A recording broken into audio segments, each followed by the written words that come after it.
你花光所有积蓄娶了一个小媳妇，怎料新娘竟然被调包了。说好的大胸御姐，来的却是小不点萝莉。虾仁看着眼前的小豆包，不由得有些恼火。御姐变萝莉，这不是骗婚吗？你到底是谁？我是赵月容，是夫君的新娘子。她的嗓音柔柔糯糯的，似乎是有些羞涩的缘故，声音也很小很小。前些日子姐姐找到她，说要她代替姐姐嫁过去，还说如果不同意的话，就把她赶出家门去当乞丐。她也不清楚自己到底想不想嫁人，只知道出嫁后就不用当乞丐讨饭吃了。我想起来了，她的母亲是赵家那的小妾，两人一直相依为命。如今母亲死了，她的依靠也没了，现在还被赵家用来顶包。夫君，我虽然看起来瘦了点，但是我很会干活的，而且姐姐也说你是个好人，不会嫌弃我的。没想到来到大明，居然还能领到好人卡，但御姐变成还没开始发育的小萝莉，任谁都会觉得窝火。赵月如若是不想嫁，直接退婚便是，何必要玩替嫁这一套？对不起。对不起有用吗？你们家这属于是骗婚，如果我去告官的话，你们不仅要把骗礼钱给我退回来，而且你们全家还要被抓到衙门里去挨板子。姐姐说，要是我不嫁给你，她就把我从家里赶出去，让我当乞儿讨饭。夫君，你可不可以不要告官，也不要把我赶回去？我们成亲，我是你的新娘，你不要我的话，骗礼钱我可以干活还给你的。现在明白是事出有因，这个小女孩也属于是受害者，因此不能再对着她发火。但问题是，小姑娘现在成了自己名正言顺的妻子，自己又实在是下不去手，这可怎么办？夫君吃面。你吃吧，等吃完咱们一起去趟你家，把这个事情讲清楚。我能干活，吃的也不多，很好养活的。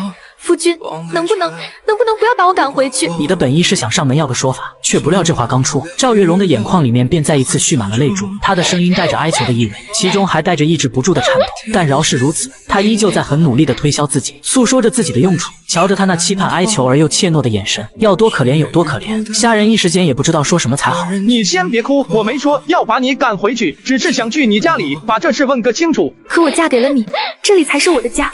在这个时代，讲究出嫁从夫男尊女卑，女人完全是男人的附属品。在两人拜堂成亲的那一刻起，自己的家也就成了他的家。尤其是这个时代，女子首重名节，因此不管自己是把她带回去也好，还是带着她去娘家当面质问也罢，无论哪一种，都会对她的名节造成难以估量的影响。事到如今，也只能认下这个小姑娘给自己当媳妇了。可她一副萝莉少女的样子，就算自己什么也不做，也总感觉负罪感满满。似乎是察觉到你有所松动，赵月容又弱弱地喊了你一声：夫君，能不能不要赶我走？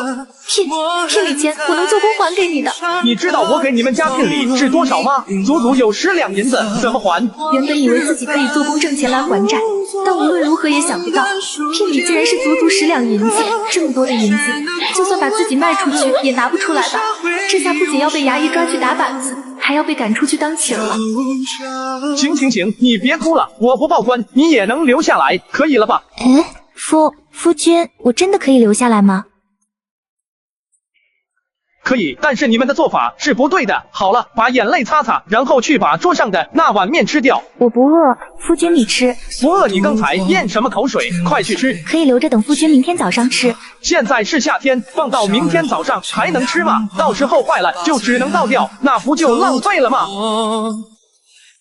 味道还行，对于我这个来自后世的人而言，只能说勉强入口。另一边的赵月容依旧没有动弹，她只是伸手擦了擦眼泪，转过身子看着你大口吃面的样子，又忍不住咽了一下口水。她在家很久才能吃上一次白面，至于肉，更是只有过年才能尝到。眼见你手里的那碗面马上见底，她犹豫半晌才鼓起勇气，脸颊微红的小声问道：等下夫君吃完，可以把汤给我喝吗？可这是我吃剩下的，你要是不嫌弃，就拿去喝吧。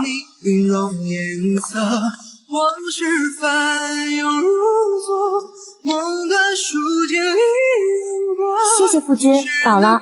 这小媳妇确实挺好养活，喝点汤就能饱。快去把那碗面吃了吧。我不饿，我真的饱了，我很好养活的。软的不行，只能来硬的了。看来你是真不想吃，那我只能把这碗面拿去倒掉了。不要。那你吃不吃？吃。那就赶紧的。在虾仁的催促下，赵月容终于端起碗开始吃面，她的小脸上洋溢着幸福的笑容。娘亲，蓉儿吃上鸡汤面了，好开心。这个人以后就是自己的夫君了呢。夫君。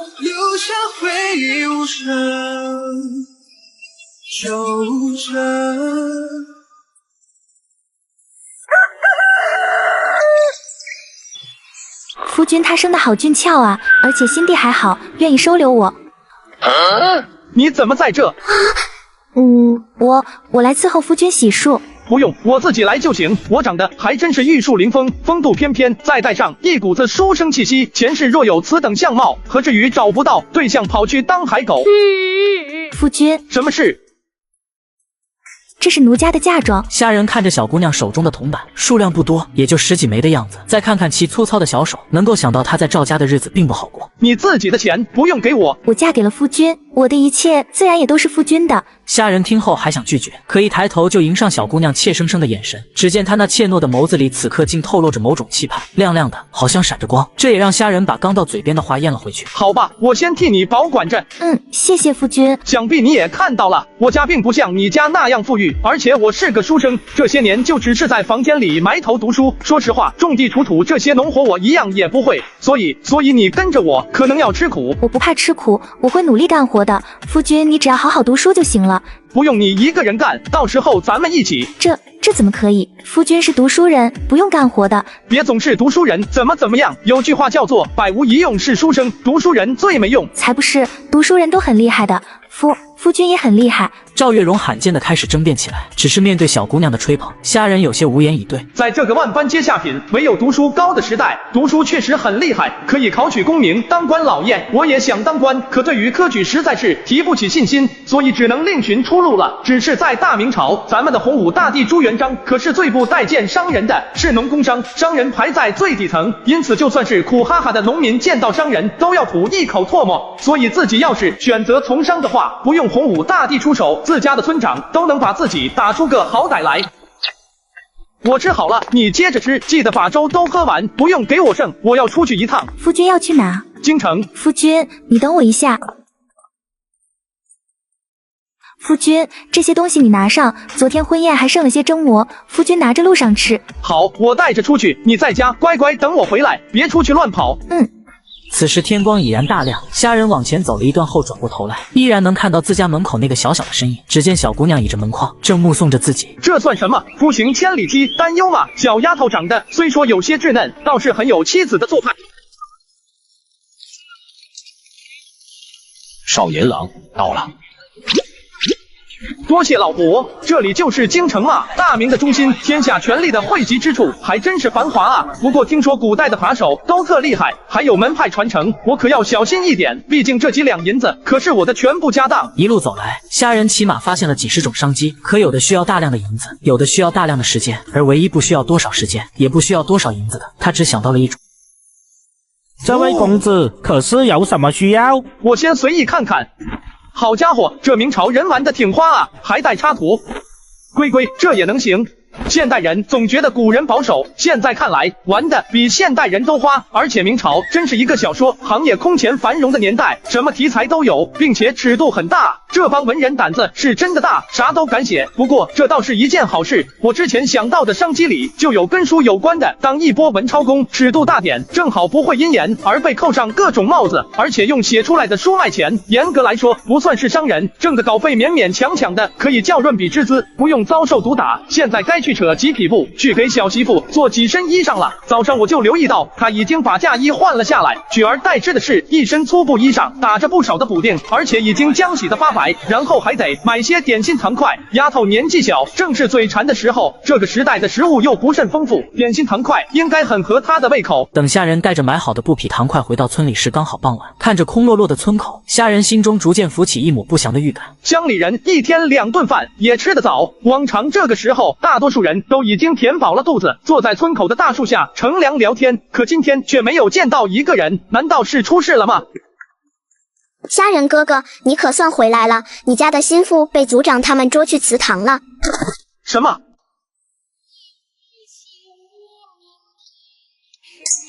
你们赵家好大的胆子，仗着自己有2个臭钱就敢随意骗婚，真当我们是好欺负的不成？不敢了，奴家再也不敢了，求族长饶过奴家吧。哼，现在知道害怕了，晚了，我定要去衙门告你们。就是，这简直是骑在咱们头上拉屎，必须高官。各位叔伯婶子，麻烦让一下，麻烦让一下。虾仁哥，你怎么才回来？你媳妇被换人了，你知道吗？知道，我怎么不知道？家人拜见族长。哼，你是读书人，又有秀才功名在身，见官不拜，老朽一个糟老头子，小小的族长，怎敢受你的礼？看来自己遭到骗婚的事情却没和他说，这让老爷子觉得自己是没把他这个族长放在眼里，因此生气了呀。叔公乃是长辈，又是族长，这里自然受的。原来你还当我是族长，是长辈。那我问你，你媳妇被换了个人，这事儿你可知道？知道。既然知道，那你昨日为何不直接来找叔公？而且赵家人这是想做什么？真是岂有此理！居然行此等骗婚之举，简直欺人太甚！把这个女子带着，咱们现在就去赵家要个说法。是族长。夫君，这回真的是死定了。夫君肯定救不了我。自己的好日子明明才过了1天1夜而已，都还没有洞房，没有给夫君生孩子呢。慢，各位叔伯婶子，此事就此作罢吧。我已经决定让他留下来了。此言一出，整个宗祠大堂落针可闻，众人一时之间都有些反应不过来，或许更多的是在怀疑自己的听力。这个时代，女人首重名节，男人又何尝不是？新婚妻子被换了人，本就是一种耻辱，若是还忍气吞声，绝对会沦为笑柄。虾仁，你说的什么胡话？走，与叔父一同去写状纸。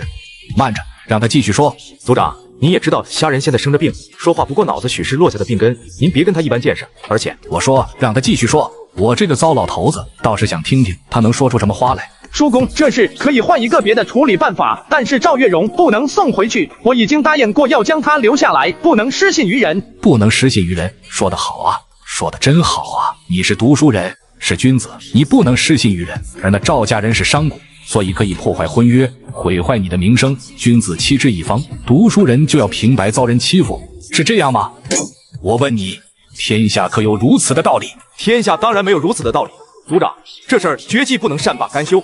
对，绝不能罢休，找他们要个说法去。祠堂内的众人个个义愤填膺，黄泉不下乡。江中邻里以同姓宗族为关系纽带，大家一个姓氏，拜着同一个祖宗，不论亲疏远近，只要关起门来就是一家人。这也就是为什么反举兵者率先云集的总是同姓的乡亲。叔公，各位叔伯婶子，我久病不愈，说不定什么时候就一命呜呼。有女儿的人家自然是避之不及。赵家虽然和我父亲有旧，但不肯将亲女嫁过来，也是人之常情。能用养女代替，已经算得上是仁至义尽。何况先前娶亲为的是给我冲喜，自昨日成亲之后，我已觉得身子大好。看来这冲喜的确有效果。你这身子骨瞧着确实好了许多，你倒是心善，帮着那赵家开脱，祖宗积德。我夏家竟又出了个谦谦君子。哎，罢了，既然你喜欢这个女子，那便留下吧。只是你身为秀才，读书一事切不可放松。我这个糟老头子等着你高中的那一天。这个我尽力。不是尽力，是一定要考上。你可是咱们族里100年难得一遇的读书种子。我一会儿带着族人去一趟赵家，找那赵富贵说道，把一应聘礼都要回来。从此以后，这个女娃和他们赵家再无瓜葛，免得他们将来沾你的光。一切都听叔公的。吓坏了吧，哭得跟个小花猫似的。夫君，我好害怕。不怕，来，把头抬起来，张嘴，怎么样，甜不甜？甜。夫君不吃糖吗？不吃，这糖是专门买给你的。你若是喜欢吃，我下回出门再给你买些回来。不要，饴糖很贵的，夫君以后不要买了。银子是赚出来的，又不是省出来的，没必要在这些上面节省。好了，刚才跑得匆忙，我把大件的包裹都扔在了院门口，咱们赶紧回去，免得让别人捡去。第二天一早，虾仁便早早的从床上起来，洗漱完毕后，简单吃了些早饭，就回到房里开始考虑该写什么，或者说该抄什么才好。思索半天后，虾仁终于决定要写一本跨时代的小说《射雕英雄传》。这本书第一，文风没有太大的跳跃性，可以被这个时代的人接受；第二，射雕读起来毫不吃力，而且剧情跌宕起伏，妥妥的爽文；第三，也是最重要的一点，篇幅字数多，稿费也能赚得多。唯一美中不足的是，郭靖为成吉思汗效力来着，但也没多大事，后面不是决裂了吗？夫君的字写得真漂亮。我也这么觉得，你是个有眼光的。虾仁，叔父，你来做什么？还问做什么？昨跟你说你身子俨然大好，今早我在学堂里等了你半晌，怎地不见你来读书？你可是要考进士的人，功课千万不能落下。叔父，你先松开，我身子还没好利索。我怎么觉得你好的挺利索？你莫不是在骗叔父？行，叔父，你先松开，容我回屋取了书本，我跟你去学堂。夏家庄的学堂离祠堂很近，也就不到100米的距离。当初选址在这里的目的，大概是想让夏家的祖宗们每日听到后代子孙们朗朗的读书声，从而不得安宁。我就出去片刻的功夫，你们竟然吵闹成这个样子，眼里可还有我这个先生？夏主，你过来。爹，做什么？不要叫我爹，叫先生。先生，我一直在读书啊，没有跟着他们胡闹。手伸出来，不教而诛谓之虐。你在学堂里年岁最长，先生不在，你本应看顾学堂规矩，起到规劝之责，但你却任由同窗们嬉戏打闹，对此充耳不闻，这便是责罚你的理由。三下戒尺，你可服？服。今日是虾仁回学堂读书的日子，他大病初愈，身子骨还没好利索，需要将养。你们莫要惹他生气，记住了吗？记住了。嘿嘿，你乐什么？我和大哥你似同窗，这有什么可乐的？嘿嘿，你乐个屁！嘿嘿，妈的，是个智障！妈的，2个智障！好不容易熬到下课的虾仁一出门，便迫不及待地朝城中赶去。他要趁着天还没黑，将怀中的书稿卖出去。这位公子要买什么书？我先随便看看。公子可是来卖书稿的？你是如何知道的？这年头很多读书人蹉跎半生，眼看科举无望，就只能写点话本小说拿出来卖，以图补贴家用。不过大多是中年人或者老年人，像公子这样的少年郎倒是罕见。掌柜的请看。闻言，掌柜的接过书稿后仔细阅读起来，不知不觉就被书中的故事吸引。可正当他看得兴起时，故事却戛然而止，这让他极为难受。公子，那郭靖饿了铁木真，恐怕会被盛怒而至的铁木真斩杀吧？掌柜的，你觉得我这书稿怎么样？能卖多少银两？这少年郎倒是直白，看起来应该很好说话。呵呵，公子的书与时下各类书籍不符，不见得能卖出去多少。但公子既然来了，我总不能拒人之外，遂雅斋愿出价10两，求购公子的书稿。告辞，我再去别家看看。公子请留步。小相公若是觉得价钱不满意，可以再谈吗？何必起身告辞？这样，公子说个价格，我且听听。不说，还是掌柜的说吧，我听着。12两如何？这一试。告辞，我再去别处问问。公子留步，15两，15两怎么样？告辞。20两。告辞。你就会这一句是吧？一口价50两，而且到时候的后续内容我也都和你们书屋合作。成交。等到虾仁喜滋滋的抱着50两出门的时候，抬头就碰到一队骑兵从远处疾驰而来。让开，都让开！瞧这阵仗，恐怕又是那打翻面。是啊，前2个月也是这般的600里加急，这打子委实可恨。哎，这个时代的人和那蒙古之间的关系势同水火，就连平头百姓亦是如此。可自己写的小说却有着主角效力成吉思汗的情节，不知道会不会惹祸上身。怀着忐忑的心情，虾仁在购买了一些生活用品后，便回到了家中。夫君，你回来了。来，低头。夫君，停，打住！好端端的，你哭什么啊？我想我阿娘了。你娘也有个跟这一样的银簪子？没有，只是阿娘临走前都还在担心我过得不好。但我现在嫁给了夫君，过得很幸福。夫君还会想着买簪子送给我。如果阿娘能看到我现在这样，她该多开心啊！好了，别哭了，再哭就不好看了。你咬我干什么？夫君，你没事吧？还行，没少一块肉。我就是想从你怀里掏出白帕子，然后帮你擦擦眼泪而已，又不是要非礼你。你怎么这么大反应？再说咱们不是夫妻吗？你还整天想着洞房呢。夫君，对不起。没事，来，让夫君抱一下就原谅你了。这个可比道歉管用。看来还没发育好啊，要是能再大上2圈就好了。以后要多吃点，知道吗？看你瘦的。对了，夫君，叔父刚才来了，他说等夫君回来之后，让你去家里找他。那我先去叔父家一趟，待会就回来，那边有我买的猪油，你待会将它炼出油来，剩下的猪油渣刚好给你当零食。那夫君路上慢些。爹，大哥来了。虾仁，马上便是乡试了，你怎地不专心读书，还跑去京城里闲逛？莫非你对乡试已有把握？考就考吧，我对落榜确实很有把握，算是吧。有把握就好啊！你今年17岁，若是能在今年得中，可成我大明朝年岁最小的举人。对了，我和庄上的人去了几趟那赵家，那赵富贵是个明事理的，晓得自己理亏，话里话外多有歉疚之意，倒是那赵富贵的妻子，牙尖嘴利，泼妇无赖，简直不可理喻。有这样的后妈，难怪小媳妇瘦瘦小小的，营养不良，还养成这样怯懦的性格，也不知道期间受了多少苦。这些银子你姐拿着，是那赵富贵偷偷塞给我的，想不到她竟是个怕媳妇的，让叔父费心了。这是什么话？你爹娘不在了，我这个当叔父的自然要护着你。这番话让两世为人的虾仁第一次感受到了亲情的温暖，他没再说话，深深鞠了一躬后便离开了。好香啊！夫君回来了，这是炼好的猪油渣。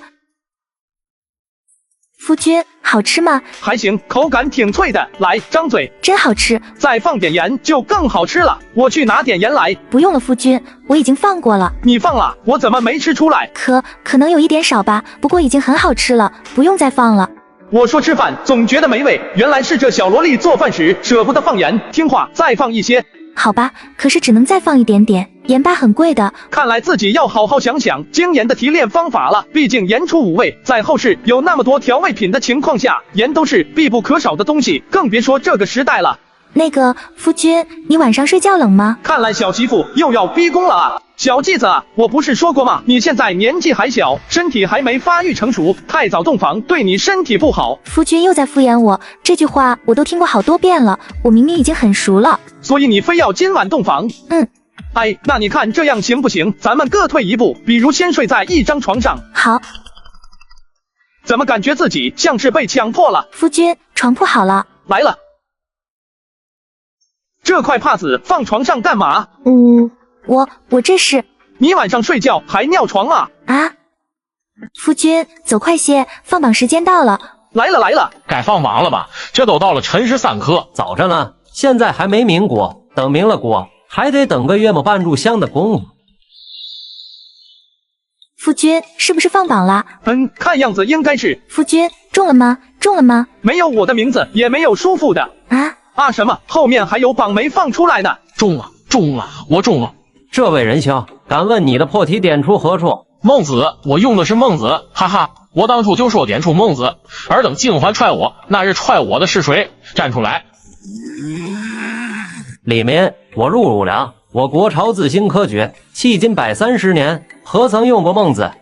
这些读书人明明看着都斯斯文文的，但没想到这么可怕。李大人，外头这会儿有不少的生员状若癫狂，正在对着您破口大骂，说您出题居心叵测，还问候您令堂大人。这些生员真是连读书人的体面都不要了，慌个什么？任由他们骂去。乡试论才大典本就于四书中选题，点出孟子，何来的居心叵测？老夫行得端坐的直，无愧于心，就算是当面对质，亦能辩得他们哑口无言。那大人可否要出去与他们论上一论？有不少士子嚷嚷要您出去呢。此等有失体面之事，老夫不屑。贡院门口，生员们依然在愤怒地问候李明。这人读的书一多，词汇量就大，但倒是没有人拽着文，用那些知乎者也去斯斯文文的骂。大概是因为这样不能够发泄出心中的戾气，所以全都挑的是那些市井之中骂人的词汇。总之怎么脏怎么来。主考官应该是很大的官吧？这些读书人胆子好大，连当官的都敢骂。这帮读书人的续航能力是真的不行，才骂了一会儿就没了力气。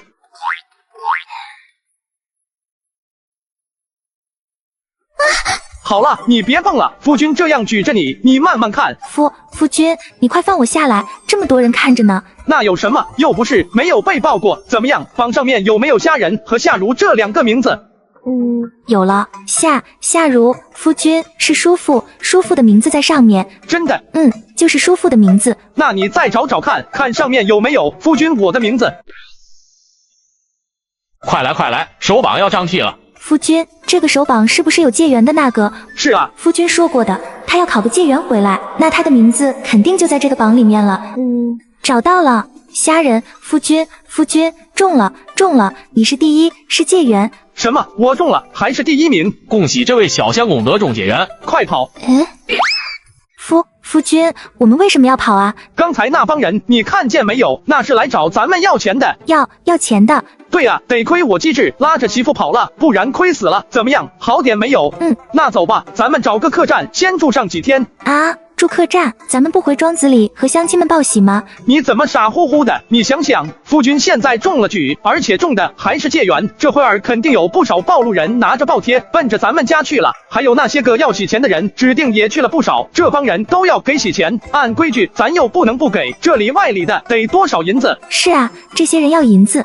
又不能不给，但只要不回去就不用给了。但是我们找个客栈住1天就够了，为什么要住几天？万一那帮人不死心，蹲在咱们家门口死等咋办？多住几天保险一点。哦，夫君想得好深，自己就没有想到这些。难道自己真的跟夫君说的那样，是个傻的？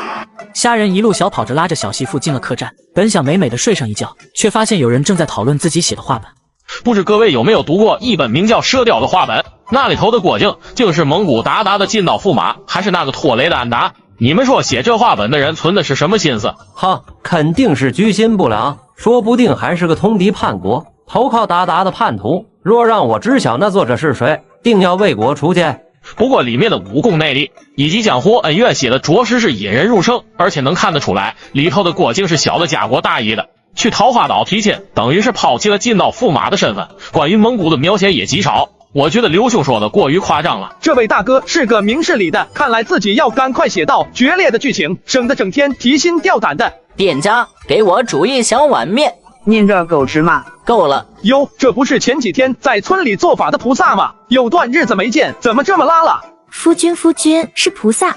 我认得，你不要这么激动。这妮子果然是个傻憨憨，都到这会儿了，还坚定不移的相信那老头是个菩萨。他也不想想哪个菩萨能混得这么惨。店家，麻烦给那个老头上个大碗，算我的。贫道多谢这位施主。瞧着我们眼熟是吧？我记得你不是菩萨转世吗？怎么还贫道的自称起来了？公子竟晓得本座是菩萨转世。行了，神仙也好，菩萨也罢，你和我就不要装了，我是肯定不信的。我记得你之前去过一个叫赵富贵的人家里，还说他们家有血光之灾。现在的人都一叶障目，怎的见泰山？当日路过那赵富贵家时，贫道心念一动，随后施展忘气之法，便发现那赵富贵家宅之上血色弥漫。停，道长，我突然想到一个成语，祸从口出这4个字，不知道你听过没？哈哈，公子这么心急作甚？贫道话还没说完。虽然那赵家家宅之上血气弥漫，但贫道既是为怀，岂有不管之理？于是便开坛做法，让那赵家的劫难尽去。如今那赵家家宅之上满是清气，劫难是一丝没有了，搞不好以后赵家还要出状元哩。夫君，请那个道长去咱们家开坛做法，也让我们家上面全是清气，这样夫君就肯定能中状元。回去个屁！那老头根本就是个满口胡诌的骗子，你没瞧出来？瞧出来了，他根本不是菩萨转世，他是神仙。我尼玛！天干物燥，小心火烛。夫君，宵禁了。那你快把脑袋缩回来，小心让巡街的看见，给你抓去打板子。夫君又在骗人了，只要不出去就没事的。什么叫又？我什么时候骗过你？难道你觉得我今天跟你说的那些世上没有神仙、没有菩萨是骗人的？没有，我是相信夫君的。但我听人说，那些状元都是天上的文曲星下凡，等到夫君考上状元，夫君也就是神仙了。净扯淡！你也不想想，状元这东西3年就冒出一个，天上的文曲星得多少才够用？说不准有好多呢。这小丫头年纪不大，中毒却不浅，去上床睡觉。夫君，外面是谁呀？我也不知道，你先上里屋待着，我去看看。夏先生，我遭父亲赶出家门了。不是，刚才敲门的时候，你怎么都不带吭声的？我怕我若是报了名字，先生会不给我开门。自己在这家伙心里究竟是个什么形象？好吧，他看人真准，要知道是他，我肯定会不吭声，假装不在，怎么可能不给你开门？对于你的到来，我肯定是欢迎之至，真的不骗人。对了，你刚才说你怎么了？我遭父亲赶出家门了。所以你是想让我收留你，然后住在我这儿？并不是，我这次来是想拜先生为师。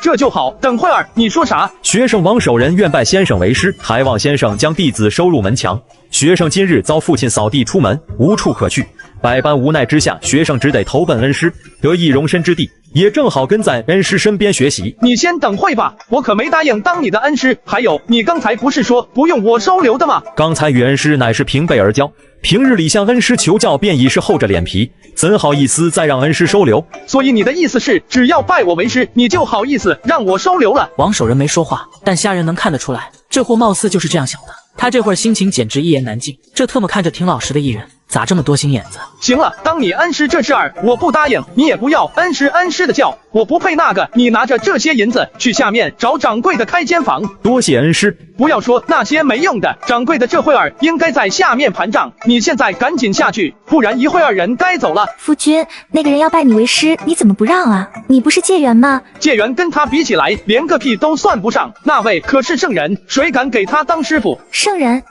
未来的圣人。行了，咱不说他了，你困不困？困的话，你就先去睡觉。夫君还要接着写稿。恩师，劳烦开门，学生适才又有了新的体悟，想和您秉烛长谈。谈个屁，我要睡了。可恨，每次看到精彩部分就戛然而止。你们说，这写书的人是不是个绝世高手？不成，本宫一定要找到这个人。张斌，卑职在。去给那些锦衣卫说一声，让他们问问那个书铺的掌柜，问问这书是谁写的，一定要给本宫找到这个人，本宫要拜他为师。诺。王兄啊，恩师叫学生伯安就好。好的，王兄，这个时间你不是应当在工部上班吗？你咋没去？你这是旷工，你知道吗？学生去了，但今日衙门无事，学生点过卯就回来了，因此才得以陪伴恩师左右。本想着卖完书稿就带着小媳妇跑路的，结果刚出书店就撞上了王守仁，这货竟然跑去打个卡就回来了。前面那两个站住，不要动！不是，你们谁呀？我问你，《射雕英雄传》是不是你写的？是。那就对了，师傅在上，请受徒儿一拜。你拜我为师是想跟我学什么？我要学降龙18掌。你能来拜师，我很高兴，但你要学的东西让我很难办，所以告辞，王兄，我们走吧。恩师叫学生伯安便是。好的，王兄，不准走。不是我不想教你降龙18掌，问题是我不会，所以没法教你，明白吧？本少爷晓得，你收徒的条件定然很苛刻，资质悟性缺一不可。那好，得罪了。少爷你怎么样了？快来人呐！你嚎个什么？少爷，血，您流鼻血了。流就流了，你嚎个什么？你没事吧？没事，一点事没有。真是好样的，这样我就不用赔医药费了。你是不是要收我为徒了？师傅在上，不收。在京城住了小半个月后，虾仁便带着小媳妇以及王阳明回到了村子里。哪知刚一进村就被村民围了起来，带头的族长更是激动的老泪纵横，直接大手一挥，流水席一连办了3天才算结束。你怎么又跑去捡柴火了？还捡了这么多？不是，这里面有好多不是我捡的，都是那些去山上砍柴的叔伯婶子们送的。那你有没有想过他们为什么要给你送？知道啊，因为夫君考上了解元。好嘛，你还知道，以前就整天上山捡柴火，现在自己考中了解元，还是上山捡柴火。看来想让这小妮子放弃捡柴火的办法只有一个，那就是搬到京城去，没柴火让她捡。恩师，这些庄户是在做什么？耕种。你们那冬天耕种？学生的家乡是春天耕种。真巧，我们这也是。那这些庄户是在做甚？翻地啊，冬天天气冷，把地翻一翻，翻得松软一些，不然一个冬天过去，地里的土就会冻住，来年开春都没法耕种。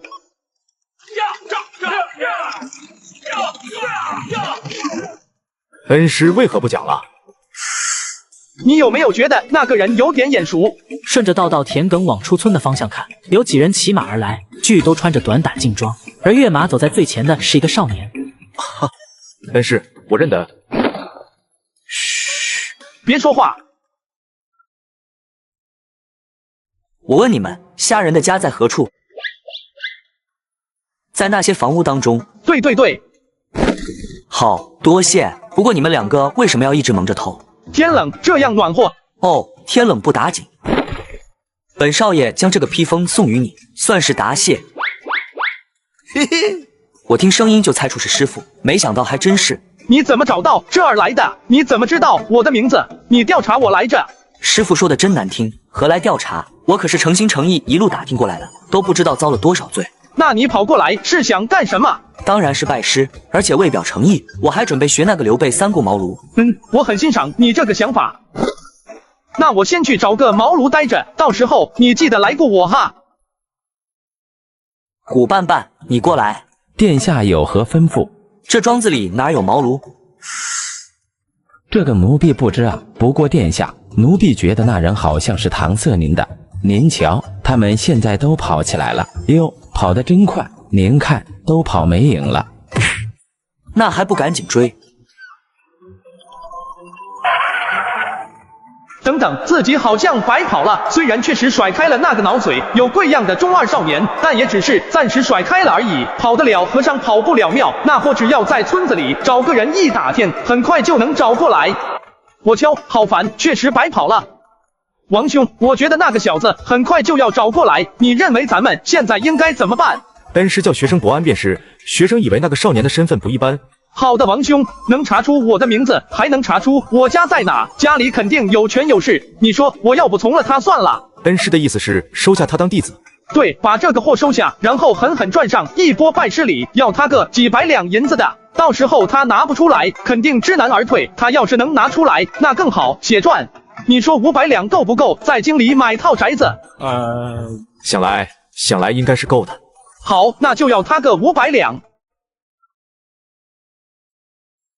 是这家了吧？应该是了。奴婢前去敲门。一边去，本宫自己来。即是三顾茅庐，那这个诚意肯定要做足。而且根据《三国演义》里所写，第一次上门是会无功而返的，里面甚至还会冒出个书童，告诉我先生不在家。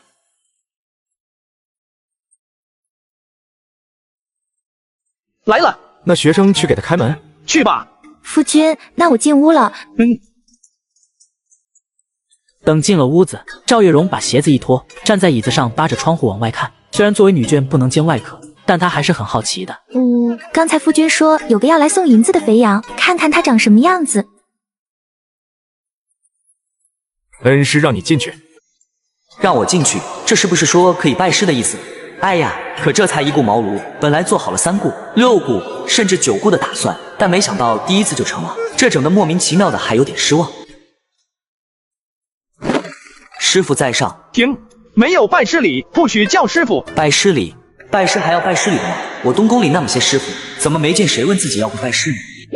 什么是拜师礼？就是拜师的礼物。谁不晓得是拜师的礼物？本少爷是问你这拜师礼都有什么？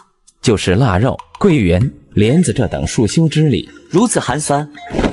哪有这么寒酸？腊肉桂圆那是拜儒学先生用的。我问你，你拜我为师是想学什么的？是学文还是学武？当然是学武。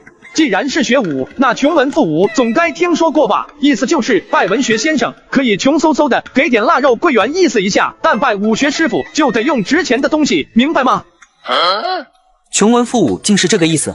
那不然还能是什么意思？原来如此，想不到师傅除了武功盖世，还懂得这许多学问。那是当然。好了，咱们不说这个，看你来的匆忙，估计也没准备什么值钱的东西，就随便收你500两银子吧。500两，我虽贵为大明太子，但每个月只能领取300两的月钱。没想到拜个师却要500两，竟如此便宜，不到2个月的月钱就能拜师，只要500两的银子就能拜师。只要？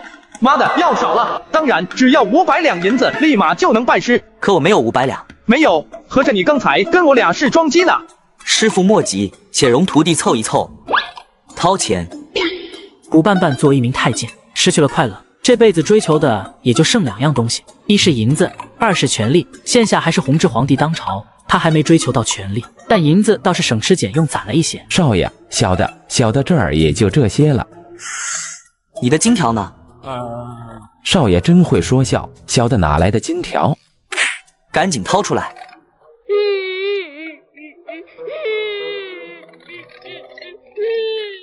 你不是有2根吗？另一根呢？少爷，您饶小的一命吧。没出息。师傅，你数数够不够？我觉得应当有个400-500两的。自己现在的形象，在这小子心里可是高人，可不能当着他的面数。不用数了，够与不够都不妨事。收你银子只是想看看你的诚意而已。这才是高人风范呢。师傅在上，请受徒儿一拜。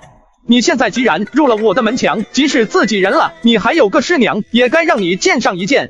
小继子，小继子，快出来！来了。夫君。怪哉，怎么今天遇到的人都让自己觉得亲切，连这个师娘也是如此。朱厚照本想来一句我瞧着你可亲切，但又想到这样太像登徒子了，于是话到嘴边又不由咽了回去。师娘，你瞧着我亲切不？赵月荣本来就有些紧张，听到这话更是一呆，紧接着脸都红了。夫君，我觉得这个人是个登徒子。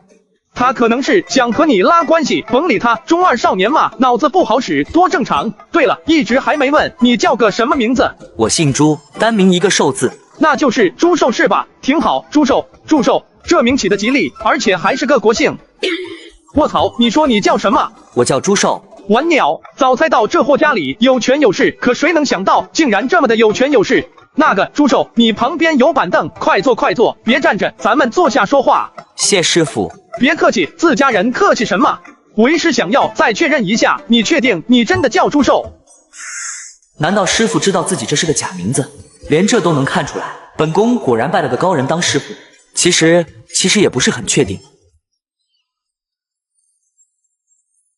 朱寿啊，你既然拜我为师，为师倒是要问一下你的喜好，这样才好因材施教。我问你，你平日最喜欢做什么？枪棒拳脚，行军布阵，骑马射箭。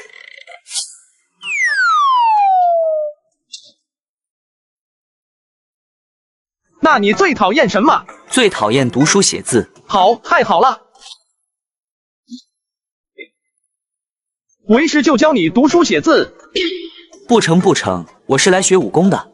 本派门规第1条，不许反驳师傅。可我是来学武的，我还给了银子。对，我是给了银子的。穷文富武，给银子是学武，给腊肉才是学文。也罢，既然你违反了本派的门规，那我也不能再收你为徒了。这些银子还给你，慢走不送。竟敢戏弄本宫，不对，这应该是师傅的考验。想学武功哪有这么容易？肯定是要经历重重考验的。本宫果然机智，没有一走了之，不然肯定错过了这天大的机缘。瞧着他那不停转换表情的脸，先是失望，再是愤怒，最后再到现在的兴奋，虾仁心里急得直骂娘。这货又脑补了什么？你能不能拿上银子麻溜的滚？师傅，弟子跟你学读书写字。你他妈说什么？殿下在说什么？我伺候太子爷有了些年头，从来只见这位太子爷嚷嚷说要骑马射箭、练武打拳，什么时候见他说要读书写字？好，你要学是吧？王兄，恩师叫学生不安便是，敢问恩师有何吩咐？他不是要学读书写字吗？你就教他读书写字。敢问恩师从何处开始教？就这些4书5经，挨个的教，不仅教，还要让他背，一本一本的背。朱厚照又呆住了，不自觉地吞咽一下口水，突然有种想一走了之的冲动，但一想到绝世武功，他还是生生忍住了这个冲动。师傅，你说的这些是不是在考验弟子，在磨练弟子的心性啊？是，怎么不是？不仅是磨练心境，还是在给你打磨根基呢。总之你好好学，要是学不下来，随时都可以走，记住，是随时都可以。果然，本宫所料不错。可这整本背诵太折磨人了。不得不说，王守仁确实非常擅长教书育人，很快就让这位正德皇帝慢慢地沉浸在了学习的氛围中，起码没那么不耐烦了。这位太子爷不应该是越学越不耐烦，然后忽地拍案而起，骂骂咧咧的滚犊子吗？这剧情特么的发展不对吧？朱寿啊，为师忘了，你这样学不成，不能坐着，你得扎着马步学。还要扎马步？不错，你想学绝世武功，那当然和平常学法不一样。现在你读书写字是在磨砺心智，但这个筋骨也得跟上。好吧，师傅，是这样吗？对，保持住。就这样劳累了一天的朱厚照走了，走的时候双腿打着白子，上马的时候都费了半天的劲，但他临走前还是强撑着疲惫，一脸兴奋地说明天还来。这尼玛是真能抗，扎着马步还要读书背课文，绝对是件常人难以办到的事情，这货是怎么扛下来的？恩师，学生今日方才知晓，这教书育人竟是这般的令人快慰。还有那朱寿，他为人虽然憨直了些，可倒也不失纯真可爱。你觉得他可爱？恩师以为呢？假如我跟你说他不叫朱寿，他其实叫朱厚照，身份是当今的大明太子，你还觉得他可爱吗？王守仁不出意外的沉默了，许久之后，他低头看看自己的右腿，如果恩师不是在说笑的话，那自己的这条腿曾经一脚踹飞了当今的太子殿下。王兄，你现在是什么心情？什么心情学生不清楚，学生只是在想九族都有哪些人，够不够猪的。不用搞得这么严肃，九族消消乐什么的不至于。虽然你踹了他一脚，还打了他一拳，但那位太子爷明显没计较这事儿。不过有一件事，咱们确实得担心，这个要是弄不好，那咱们可真的就要九族升天了。那货是来学武功的，你会武功啊？学生只会些拳脚搏击之术。是啊，你只会拳脚功夫，我连拳脚功夫都不会。到了最后，那位太子爷发现自己什么武功也没学会，你说这算不算欺君之罪？想来应该是算的。自信点，把应该去掉。当今皇上就这么一根独苗，他板上钉钉是要当皇帝的。那恩师的意思是？意思很明确，他不是最讨厌读书写字吗？那咱们就使劲的教他读书写字，狠狠的操练，不要留情，家庭作业也要给他安排上，越多越好。恩师，咱们如此欺骗行事，怕是有违我等所践行之道。你糊涂啊，这怎么能叫欺骗呢？这叫善意的谎言。他是未来的皇帝，以他那副不着四六的样子，以后他当上皇帝，国家可怎么办？你要记住，苟利国家生死以，岂因祸福必趋之。恩师所言，学生谨记。饭应该是做好了，走，咱们回去。夫君，我看见王守仁在院里坐着，院里可冷了，你快让他进屋去吧。我看看。算了，我怀疑他可能是又有了什么新的感悟，等他冷了，自己就回屋去了。来，让夫君给你检查一下身体。发育的挺好，等再长大点都能洞房了。夫君，现在就可以洞房了。现在不行，还没熟。熟了的。那你有没有想过，村里人为什么说你不好生养？因为，那等我再长胖一点，是不是就可以给夫君生孩子了？不是长胖，是长大。可是我已经长大了呀。你哪儿就长大了？分明还是个萝莉少女。这里，确实长大了一点，但还是不行。为什么？生孩子和这里又没关系，他的野心是不是膨胀的有点快？以前好歹只是琢磨着洞房，现在直接跳过这个步骤去琢磨怎么生孩子。说真的，虾仁觉得洞房都没什么，真正让他拒绝的是怀孕。要知道这年头可没有什么有效的避孕措施，而且接生水平也不高，就算多请几个稳婆，然后组成个啦啦队喊用力用力，但这顶个蛋用。夫君，你是不是不喜欢我呀？少女的声音弱弱的，透着失望和委屈，听着可怜的不行。喜欢你，最喜欢你。那你为什么不和我生孩子？因为你没熟。熟了。好吧，又特么绕回来了。这样，从现在起，咱们停止谈论这个话题。你也别整天琢磨什么生孩子，这不是你该想的事情。赶紧睡觉。我不要睡。那你上外面跑圈去吧，跑上几圈，等你累了再回来睡。夫君，你是不是真的不喜欢我呀？看起来跟刚才是一样的问题，但其实区别很大，不只是多了真的这俩字，还有语气的改变。刚才是疑问句，现在则更像是陈述。赵月荣脑子晕晕乎乎的，呼吸在这一瞬间都停滞了，或许都不清楚这是初吻被夺走了。夫君，我要睡觉了。终于知道睡觉了。